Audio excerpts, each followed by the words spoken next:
jelly, like. Are you videoing while you cut the cord? Yep. That is skill. In the first week of December of 2014, we were attacked viciously by the enemy. We thought we just had a sick little baby who was failing to gain weight until he drastically changed and began to slip away from us. By 11 o'clock in the morning on December 6th, he had lost consciousness and the cause had still not been determined. By noon, we had been told he was bleeding in his brain and needed emergency brain surgery to save his life. This is the moment I went fully automatic and detached from myself. Time began to march on in a hail of madness. I had just begun to heal physically and emotionally from a very unpleasant emergency cesarean due to placenta abruption and had already lost Elijah's twin. We named her Paisley Almeida. I lost her in the second trimester of the pregnancy and a brief couple of weeks of postpartum depression. And now my sweet, perfect, fragile little 7-pound baby was about to be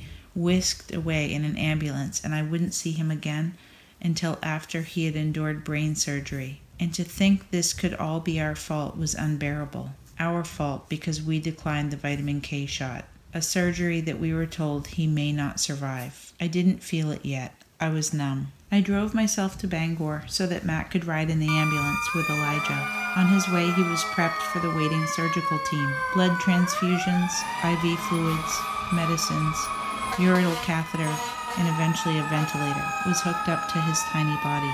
I arrived at the emergency waiting room, grateful to be met by my pastor Paul and his wife Mary. They comforted me and prayed with me while we waited to see where we would be moved to while we waited through the surgery.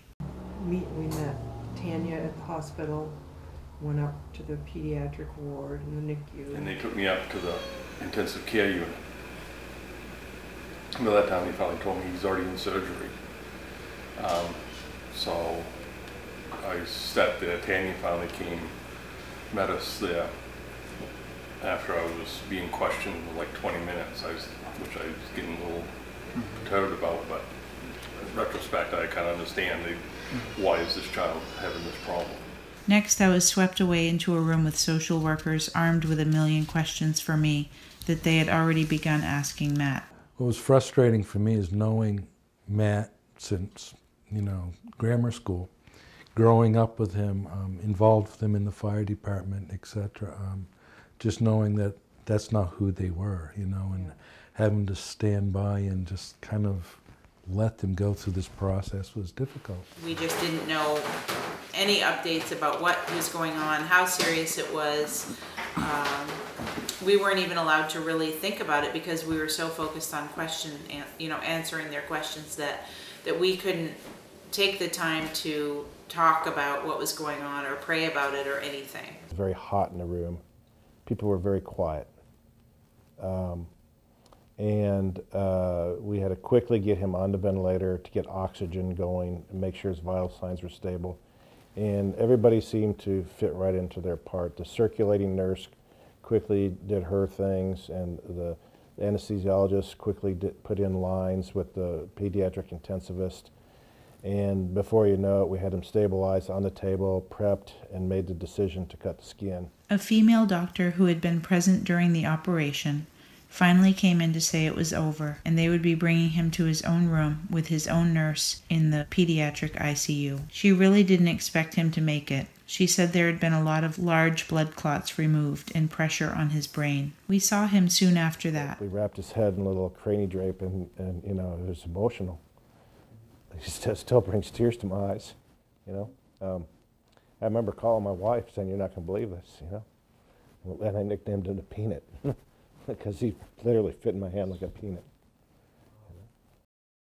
I didn't recognize him except for the birthmark on his leg. He didn't smell like my baby. His whole head was wrapped up and every part of his body was attached to something, attached to machines that were keeping him alive, because without them, he would not function. Instantly, I was thankful for the modern medicine. Without it, I would no longer have my son. He had a tube down his throat that was breathing for him, tubes going into his veins, in his arms, his ankle, near his collarbone, the artery in his leg. He had a catheter, temperature sensor on his belly, life support. How long would he be like this? Other things attached to him that I didn't even know what they were. 7 different drugs were on pumps going into his body on timers. His eyes were closed, grossly swollen beyond recognition. His breathing marching to an unnatural machine rhythm, chest rising and falling mechanically. Even though I didn't feel that this was my baby, into his ear I quietly sang, "You are my sunshine," because my grandmother sang it to me, and when I came to the part, "Please don't take my sunshine away," I broke down and was flooded with feeling.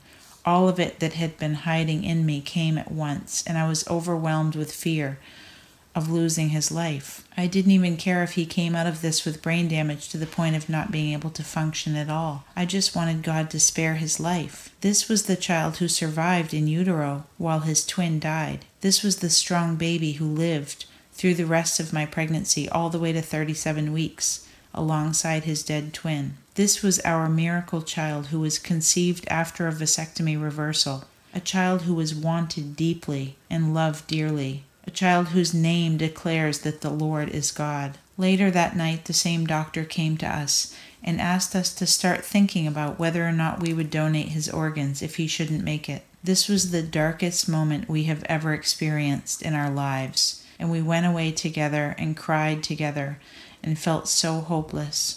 But we did continue to pray and to trust God. My husband cried like I'd never seen him cry before and asked me if it would be selfish not to donate his organs. Yet he continued to remind me that we have to have faith because that's all we have. In my interactions with Tanya and Matt, that their faith was very strong. And I knew that their prayer life was going to be big into this too. And I think that a lot of prayers are being answered, and you're seeing that in his development. I'm glad that there were people at Eastern Maine Medical Center who had a voice for you.